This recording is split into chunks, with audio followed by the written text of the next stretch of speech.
Welcome back, ladies and gentlemen, to Canadian Football Central CFL content for the fans, by the fans. We got another signing here for the Ottawa Redblacks as Ayden Eberhardt signs over in Ottawa after 3 seasons with the Lions.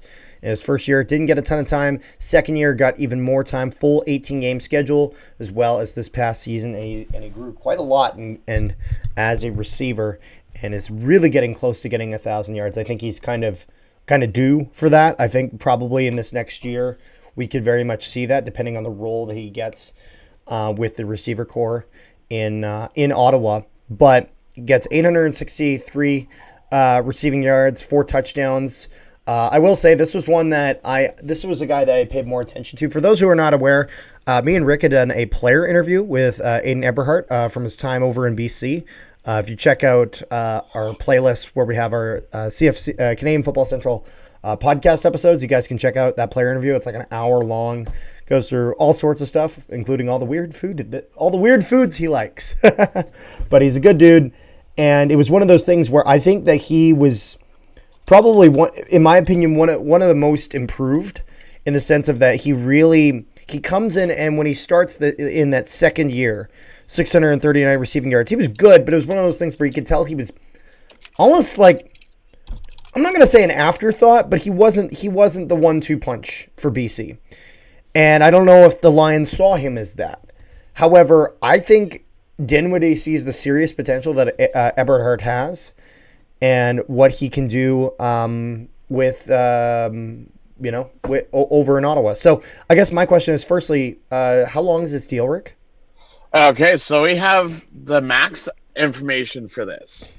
We have all the information. This is lovely. Yes.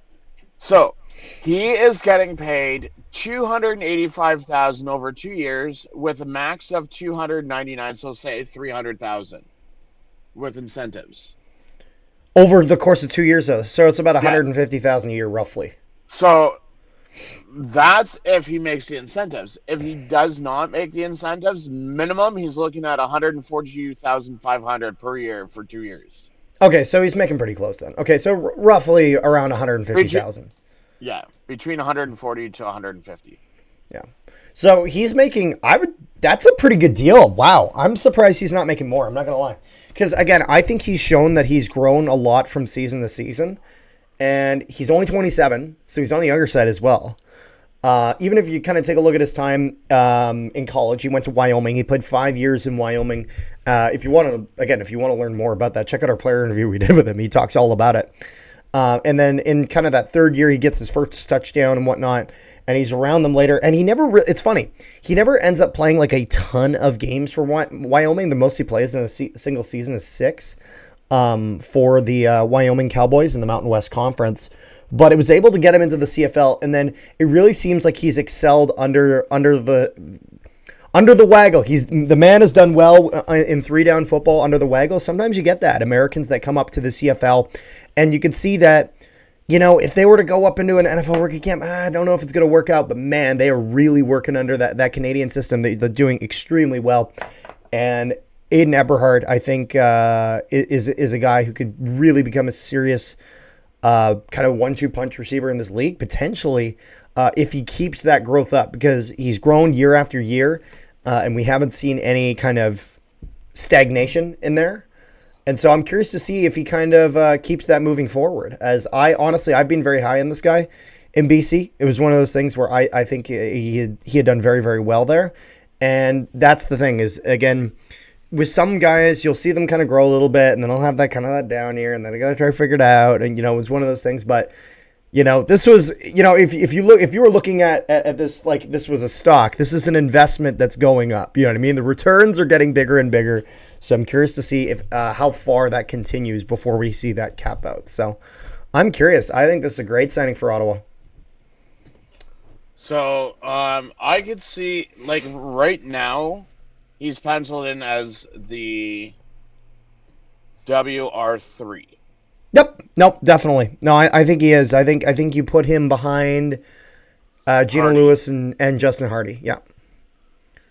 But we'll also have to see, because Hardy is like kind of getting a bit old now. So it all depends on how Dinwiddie decides You to know call what, it. though? I'm not going to lie. I'm quite shocked that they signed Eberhardt. Nothing towards Eberhardt or anything. So this is why I'm shocked. Because you already have Hardy. You already have Lewis. Okay, so that's two. Hmm. You add Pimbleton. That's three.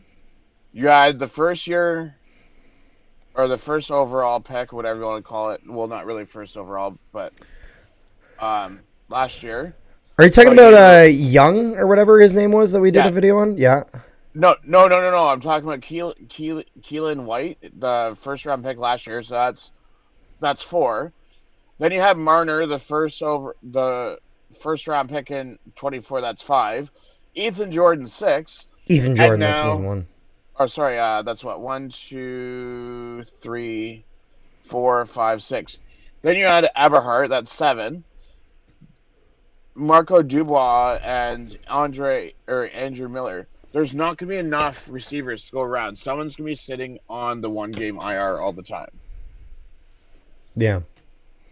Well, and that's where you know what that almost makes me think of when I see that. I'm like, Rick, this team they wanna make the playoffs. They wanna do well. You know what I mean? The Ottawa is making strides to get back to where they were in terms of their competitiveness. They started that with that move to get Ryan Dinwiddie and bring him over. Having good receiver depth, like that's a position you want to have some good depth at. I mean, I think that turned out, if we look at Saskatchewan, that turned out extremely well for them. The question will be is if they suffered at other positions because of that. The one thing I will say though is I think they get Eberhardt at a pretty affordable deal for what I think he could have gotten. You know what I mean? I would have signed him for 160 a year, that sort of thing. But he's gonna has a deal between 140 150,000 that caps out at 150 per year for 2 years. I think that's pretty team friendly, all things considered. I think he could have went a little bit higher than that with kind of the potential that he's shown. But he signs over for that. He's going to be getting paid good money over in Ottawa, despite the fact that maybe he could get a little more. He'll live on 140,000. He'll be doing good. Is there anything else that you got there, Rick? No, sir. All right. Thank you guys so much for tuning into this video. Make sure you guys leave a like, share it around, and subscribe if you haven't already. Also, if you guys haven't, make sure you guys join our Discord. Link in the description below to our Discord, where we discuss all things CFL, NHL, all sorts of sports stuff. So make sure you guys check it out. And before we get going, make sure you guys also, at some point, if you guys haven't, check out our Canadian football rules video. Especially if you're a global fan or fans from the United States, familiar with the NFL NCAA game, make sure you guys check it out. We posted it like within the last week, so check it out. We'll see you guys next time.